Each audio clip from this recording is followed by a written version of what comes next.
This theory, A-ERI equals A-ERI-AL, has been a theory that I've been heavily promoting on this channel for a long time.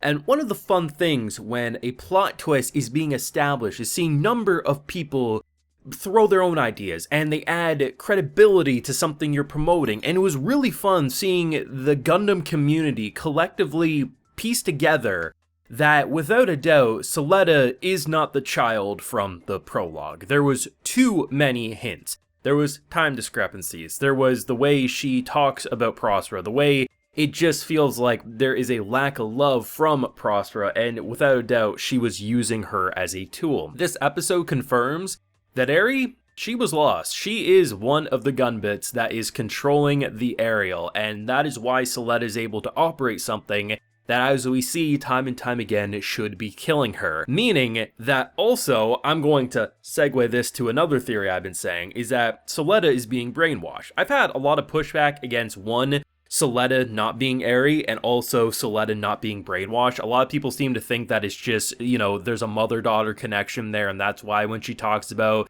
if you do one, you get one, if you take two, you get two, whatever the phrase is, I always forget it off the top of my head, but ultimately it's a phrase that whenever is said or she thinks about, her personality changes. In this episode, she literally is thinking about killing, and she's starting to remember about what happened at the end of episode 12 when Mio looked at her in disgust because of the murder she did. We can very much see that she doesn't want to kill, and that, I mean, she was literally sitting on the floor crying to Prospera saying about how this was wrong, and it wasn't until that phrase was said that she snapped to and said, okay, let's do this. And by the end of the episode, she thinks of the same phrase and everything's A-okay again. Between the phrase clearly holding her down, was she grown in a test tube? Is she someone else's daughter that was kidnapped? Who the hell knows? Ultimately though, what has made Prospera more threatening than ever is confirming the fact that not only is what currently operating the A-ERI-AL something that she wants to mass produce on a larger scale, codenamed Quiet Zero, most likely going to take out anyone who stands in her way, the fact that we don't know the limitations of a woman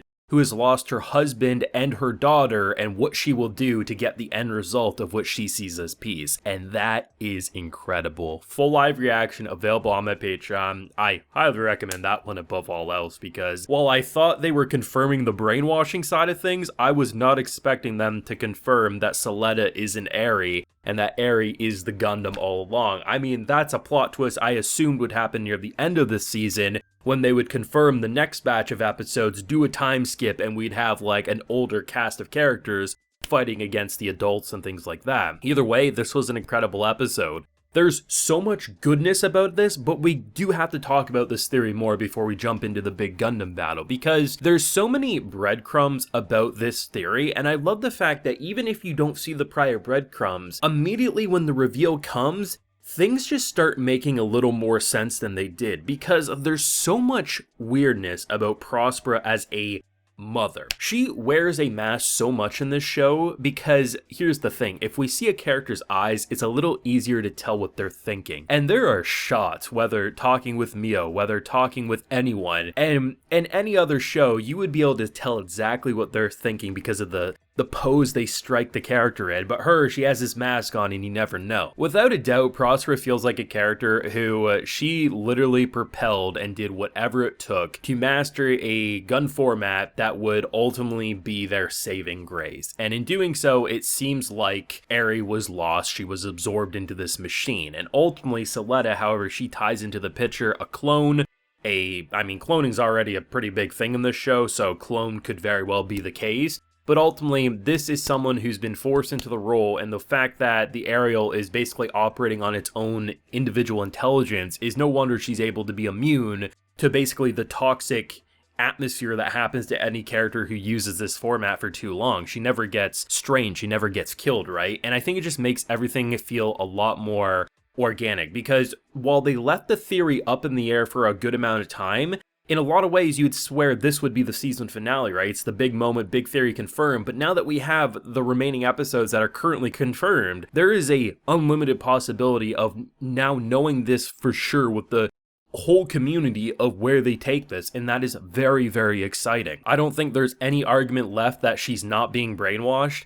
I mean, I'm willing to say, like, I can be wrong with theories. I'm wrong with theories all the time, but it just felt too on the nose that whenever that phrase was popped up, she went from disagreeing to completely changing her tune. It's not even just the moment when Prosper gets her to agree that killing is the answer. It's like 3 or 4 episodes prior to that when she's talking with Mio, that same phrase gets brought up and she goes from disagreeing with her mother to believing her mother. It is a phrase that is programmed, hands down, and I don't think there's any debate at this point for that. And I love that they're confirming things at a realistic pace, saying that this is a Gundam that's more than just plot twists. It's about telling a crazy ass story, and from the prologue now to episode 14, we have experienced one hell of a Gundam story, and really the sky's the limit. Now, the big battle that we got introduced to was really fun. I mean, I like the fact that they confirmed that there was a genuine sister bond blossoming, at least one-sided that is, and the fact that someone who just was envious of not having a roof over their head, or warm clothes, or a family, just wanted that from Suletta. Over the course of this match, it was insane. Like, I